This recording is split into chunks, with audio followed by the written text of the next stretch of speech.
ശ്യാം, ഇപ്പോൾ മനു സൂചിപ്പിച്ചതുപോലെ കേരള സർവകലാശാലയിൽ ഇങ്ങനെ മെറിറ്റ് പരിശോധിക്കാതെ വൈസ് ചാൻസലർ കൊടുത്ത പട്ടിക തള്ളിക്കളഞ്ഞ് തന്നിഷ്ടപ്രകാരമാണ് ചാൻസലറായിട്ടുള്ള ഗവർണർ ഇവിടെ ABVP പ്രവർത്തകരായിട്ടുള്ള ആളുകളെ, ആ പശ്ചാത്തലത്തിലുള്ളവരെ സെനറ്റിലേക്ക് എടുത്തത്. അതാണിപ്പോൾ ഹൈക്കോടതി സ്റ്റേ ചെയ്തിട്ടുള്ളത്. സമാനമായ രീതി കാലിക്കറ്റ് സർവകലാശാലയിൽ സംഭവിച്ചു. 18 പേരെയോ മറ്റോ ആണ് ആ നിലയിൽ സെനറ്റിലേക്ക് എടുത്തിട്ടുള്ളത്. അതിനെതിരെ ചോദ്യം ചെയ്ത ഹർജിയാണോ ഹൈക്കോടതിയിൽ വരുന്നത്? അതിനെ ചോദ്യം ചെയ്തുള്ള മനു, ശരത്, ഗുഡ് മോർണിംഗ്. കാലിക്കറ്റ് സർവകലാശാലയിലെ സെനറ്റ് അംഗങ്ങളെ നാമനിർദ്ദേശം ചെയ്തുകൊണ്ടുള്ള ചാൻസലർ ആരിഫ് മുഹമ്മദ് ഖാൻ്റെ നടപടി ചോദ്യം ചെയ്തുള്ള ഹർജിയാണ് ഇന്ന് ഹൈക്കോടതി പരിഗണിക്കുന്നത്. ജസ്റ്റിസ് ബിജു അബ്രഹാമിൻ്റെ ബെഞ്ചാണ് ഈ ഹർജി പരിഗണിക്കുകയും ചെയ്യുന്നത്.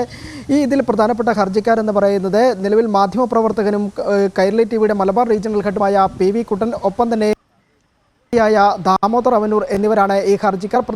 ഈ ഹർജിയിലെ ഹർജിക്കാർ ഉന്നയിക്കുന്നത് നിലവിൽ ചാൻസലർ സെനറ്റിലേക്ക് നൽകിയ ഈ നാമനിർദ്ദേശം ചെയ്തിരിക്കുന്ന പട്ടിക റദ്ദാക്കണമെന്നും ഒപ്പം തന്നെ ചാൻസലർക്ക് ഇത്തരത്തിൽ ഒരു നാമനിർദ്ദേശം ചെയ്യാനുള്ള അവകാശമില്ലെന്നുമാണ് ഹർജിക്കാരുടെ പ്രധാനപ്പെട്ട ആവശ്യം. എന്തായാലും ഇന്ന് രാവിലെ 11 മണിയോടുകൂടി തന്നെ ഈ ഹർജി പരിഗണിക്കുകയും ചെയ്യും. നിലവിൽ ഇതിൻ്റെ നിയമവശത്തിലേക്ക് കൂടി പോവുകയാണെങ്കിൽ കഴിഞ്ഞ ദിവസങ്ങളിൽ ഈ ഹർജി പരിഗണിച്ചുകൊണ്ട് ഹൈക്കോടതി എതിർകക്ഷികൾക്ക് നോട്ടീസ് അയച്ചിരുന്നു. ചാൻസലറായ ആരിഫ് മുഹമ്മദ് ഖാൻ അടക്കമുള്ളവർക്കായിരുന്നു, എതിർകക്ഷികൾക്കായിരുന്നു സർക്കാർ ഇത് സംബന്ധിച്ച നോട്ടീസ് നൽകിയത്.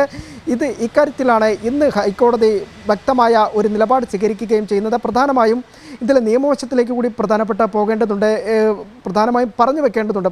ഇക്കാര്യത്തിൽ നിലവിൽ ചാൻസലർസ് ഈ സർവകലാശാലകളിലേക്ക് സെനറ്റ് അംഗങ്ങളെ നാമനിർദ്ദേശം ചെയ്യേണ്ടത് ചാൻസലർ സർക്കാരിനോടാണ് പട്ടിക ആവശ്യപ്പെടുന്നത്. എന്നാൽ നിലവിൽ ഇവിടെ മറ്റൊരു മാറ്റം വന്നിരിക്കുന്നു. ചാൻസലർ വൈസ് ചാൻസലറുടെ പട്ടിക ആവശ്യപ്പെടുകയും ഈ വൈസ് ചാൻസലർ വിവിധ മണ്ഡലങ്ങളിൽ നിന്നുള്ള വിവിധ പേരുടെ പട്ടികകൾ തയ്യാറാക്കി ഈ ചാൻസലർക്ക് കൈമാറുകയും ചെയ്യുന്നു. എന്നാൽ ചാൻസലർ ഈ പട്ടിക പരിശോധിച്ച് നിലവിൽ ഈ 3 പേരടങ്ങുന്ന പാനലിനെ നിർദ്ദേശിക്കുകയും ചെയ്യുന്നു. ഇതിൽ നിന്ന് 2 പേരെ ഒഴിവാക്കി തരണമെന്നും വൈസ് ചാൻസലറുടെ പിന്നീട് ആവശ്യപ്പെടുകയും ചെയ്യുന്നു. ഇതിൻ്റെ നിർദ്ദേശത്തിൻ്റെ അടിസ്ഥാനത്തിൽ വൈസ് ചാൻസലർ ഇതിൽ നിന്ന് വീണ്ടും തിരുത്തലുകൾ നടത്തി 2 പേരെ ഒഴിവാക്കുകയും ചെയ്യുന്നു. ഇതിൽ പ്രധാനപ്പെട്ട മലബാർ, അതായത് മാധ്യമപ്രവർത്തകരുടെ മണ്ഡലത്തിൽ നിന്നുള്ള ഈ കൈരളി TVയുടെ മലബാർ റീജിയണൽ ഹെഡുമായ PV കുട്ടൻ, വ്യവസായ മണ്ഡലത്തിൽ നിന്നുള്ള പ്രധാനപ്പെട്ട വ്യവസായ പ്രമുഖൻ കൂടിയായ ദാമോദർ അവനൂർ എന്നിവരെ ഇരുവരെയും ഒഴിവാക്കിക്കൊണ്ട് വീണ്ടും വൈസ് ചാൻസലർ നൽകിയ പട്ടികയിൽ നിന്ന് തിരുത്തലുകൾ വരുത്തിയായിരുന്നു ചാൻസലർ. മറ്റ് തന്നിഷ്ടപ്രകാരം